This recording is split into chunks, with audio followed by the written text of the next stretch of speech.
ಇದು ಜನರು ಅರ್ಥ ಮಾಡ್ಕೋಬೇಕು. ಮತ್ತು ನನಗೆ ಯಾವುದೂ ನಿರೀಕ್ಷೆ ಇಲ್ಲ ಈ ಸರ್ಕಾರದಲ್ಲಿ ಏನೋ ಆಗೋಗ್ತದೆ, ಏನೋ ಒಂದು ಅಭಿವೃದ್ಧಿ ಆಗ್ತದೆ ಅನ್ನೋಂಥ ಕಿಂಚಿತ್ತೂ ಕೂಡ ನನಗೆ ವಿಶ್ವಾಸ ಇಲ್ಲ. ಯಾಕೆಂದರೆ ಇವತ್ತು ಪರಿಶಿಷ್ಟ ಜಾತಿ ಪರಿಶಿಷ್ಟ ಪಂಗಡದ ಹಣಕ್ಕೇ ಅವ್ರು ಕನ್ನ ಹಾಕಿದ್ದಾರೆ.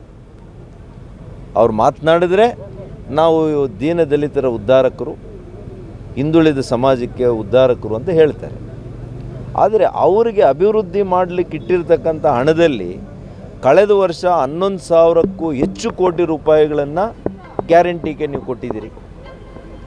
ಈ ಬಾರಿ ನೋಡಿದ್ರೆ ಏನಾದರೂ ಕಡಿಮೆ ಮಾಡ್ತಾರೇನೋ ಅಂತಂದರೆ ಈ ಬಾರಿ ಸುಮಾರು 15,000 ಕೋಟಿಯನ್ನು ತೆಗೆದಿದ್ದೀರಿ. ಅವ್ರಿಗೆ ವಂಚನೆ ಮಾಡ್ದಂಗೆ ಆಗಲಿಲ್ವಾ? ಇದು ಅಗಲ್ದರೋಡೆ ಅಂತ ಅನ್ಸಲ್ವಾ ನಿಮಗೆ? ಹಾಗಾಗಿ ನನಗೆ ಯಾವುದೇ ಒಂದು ಅಪೇಕ್ಷೆ ಆಗಲಿ ನಿರೀಕ್ಷೆ ಆಗಲಿ ಈ ಸರ್ಕಾರದ ಬಗ್ಗೆ ಜನರ ಕಳಕಳಿ ಇದೆ ಅಂತ ನನಗೆ ಯಾವತ್ತೂ ಕೂಡ ಅನಿಸಿಲ್ಲ.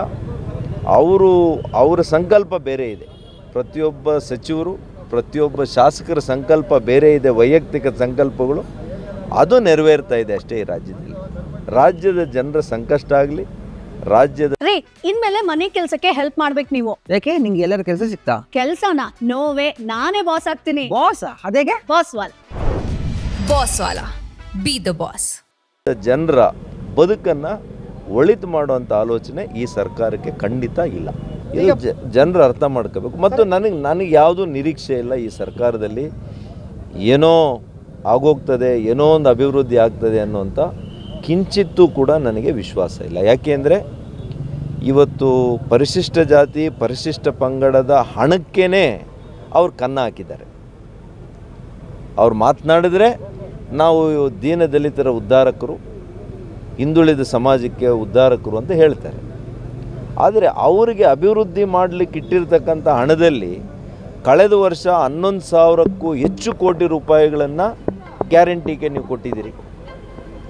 ಈ ಬಾರಿ ನೋಡಿದ್ರೆ ಏನಾದರೂ ಕಡಿಮೆ ಮಾಡ್ತಾರೇನೋ ಅಂತಂದರೆ ಈ ಬಾರಿ ಸುಮಾರು 15,000 ಕೋಟಿಯನ್ನು ತೆಗೆದಿದ್ದೀರಿ. ಅವ್ರಿಗೆ ವಂಚನೆ ಮಾಡ್ದಂಗೆ ಆಗಲಿಲ್ವಾ? ಇದು ಅಗಲ್ದರೋಡೆ ಅಂತ ಅನ್ಸಲ್ವಾ ನಿಮಗೆ? ಹಾಗಾಗಿ ನನಗೆ ಯಾವುದೇ ಒಂದು ಅಪೇಕ್ಷೆ ಆಗಲಿ ನಿರೀಕ್ಷೆ ಆಗಲಿ ಈ ಸರ್ಕಾರದ ಬಗ್ಗೆ ಜನರ ಕಳಕಳಿ ಇದೆ ಅಂತ ನನಗೆ ಯಾವತ್ತೂ ಕೂಡ ಅನಿಸಿಲ್ಲ. ಅವರ ಸಂಕಲ್ಪ ಬೇರೆ ಇದೆ, ಪ್ರತಿಯೊಬ್ಬ ಸಚಿವರು ಪ್ರತಿಯೊಬ್ಬ ಶಾಸಕರ ಸಂಕಲ್ಪ ಬೇರೆ ಇದೆ, ವೈಯಕ್ತಿಕ ಸಂಕಲ್ಪಗಳು, ಅದು ನೆರವೇರ್ತಾ ಇದೆ ಅಷ್ಟೇ. ಈ ರಾಜ್ಯದ ಜನರ ಸಂಕಷ್ಟ ಆಗಲಿ ರಾಜ್ಯದ ಜನರ ಬದುಕನ್ನು ಒಳಿತು ಮಾಡುವಂಥ ಆಲೋಚನೆ ಈ ಸರ್ಕಾರಕ್ಕೆ ಖಂಡಿತ ಇಲ್ಲ. Thank you sir.